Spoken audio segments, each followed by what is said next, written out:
ثبت في الصحيحين أن النبي صلى الله عليه وسلم زوج رجلا فقيرا بما عنده من القرآن. فمن يسن هذه السنة الحسنة اليوم فينا الآن؟ أين من يزوج الصالح؟ أين من يبحث لابنته عن ذلك الشاب التقي النقي فيعطيها ويسلمها إليه؟ تقول السير في مجلس سعيد بن المسيب يحضره عشرات بل مئات من الشباب الصالحين. انقطع شاب من الشباب عن الحضور يوما، فلما حضر بعد أيام سأله سعيد: أين كنت يا أبا وداعة؟ أين كنت يا أبا وداعة؟ قال: ماتت زوجي وانشغلت بدفنها وعزائها. فقال سعيد رحمه الله: هل أخبرتنا حتى نعزيك ونواسيك؟ ثم قال له: هل نويت بأمر بعدها؟ هل عزمت على زواج بعدها؟ قلت: ومن يزوجني وأنا لا أملك إلا 3 دراهم؟ قال سعيد: سبحان الله، 3 دراهم لا تعف مسلما؟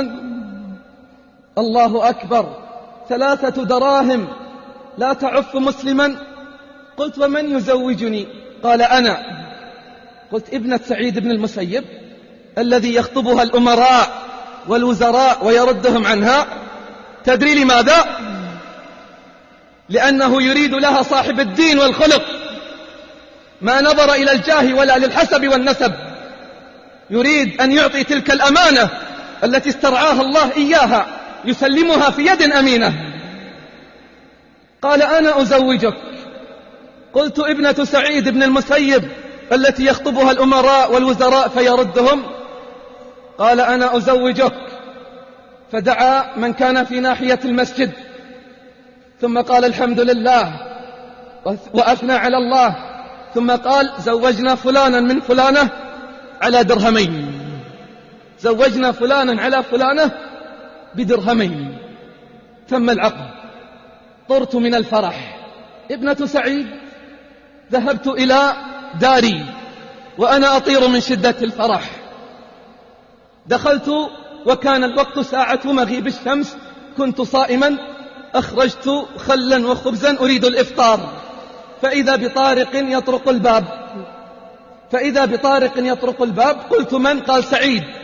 فجاء على بالي كل سعيد إلا سعيد بن المسيب، فما رؤي منذ 40 سنة إلا بين بيته والمسجد. الله أكبر، منذ 40 سنة ما رؤي إلا بين بيته والمسجد، ما فاتته تكبيرة الإحرام 40 سنة. يقول: فجاء على بالي كل سعيد إلا سعيد بن المسيب، فتحت الباب فإذا بسعيد بن المسيب. قلت: لقد رجع في كلامه، لقد رجع في كلامه. قلت: لماذا أتيت؟ كان حري بك أن تستدعيني وأنا آتيك؟ قال: مثلك يؤتى إليه، أنت إنسان زوجناك وأعطيناك، خفت أن تبيت عازبا هذه الليلة فيحاسبني الله على عزوبيتك.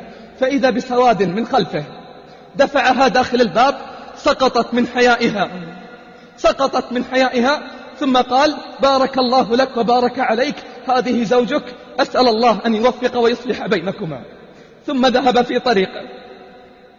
يقول: فنظرت إليها فإذا هي من أجمل النساء، والله ما رأت عيني أجمل منها.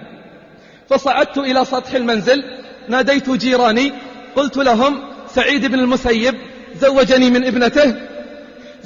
من ابنته وقد أتى بها هذه الليلة، انزلوا عندها أذهب لأخبر أمي بالخبر.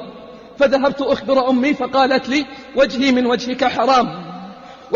وجهك حرام، والله لا تقربنها إلا بعد 3 أيام حتى أزينها كما تزين العروس.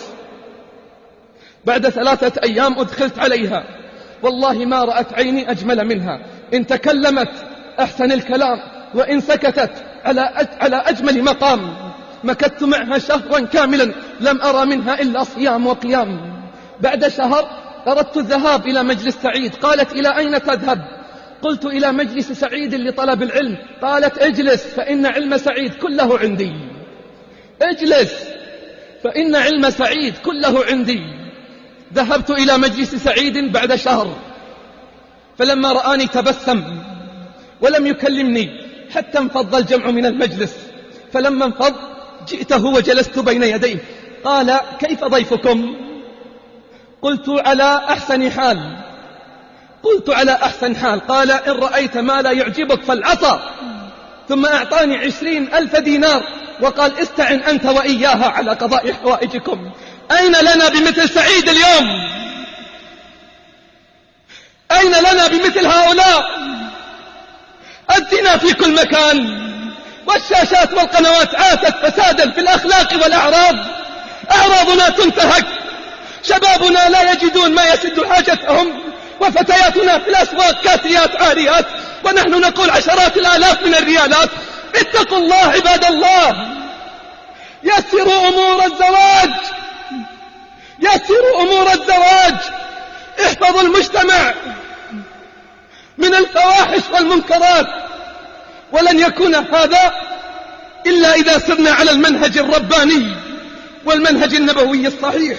ما زوج بناته ولا تزوج أمهات المؤمنين بأكثر من 500 درهم، فلماذا مثل هذا عباد الله؟ اللهم يسر للشباب، واحفظ الفتيات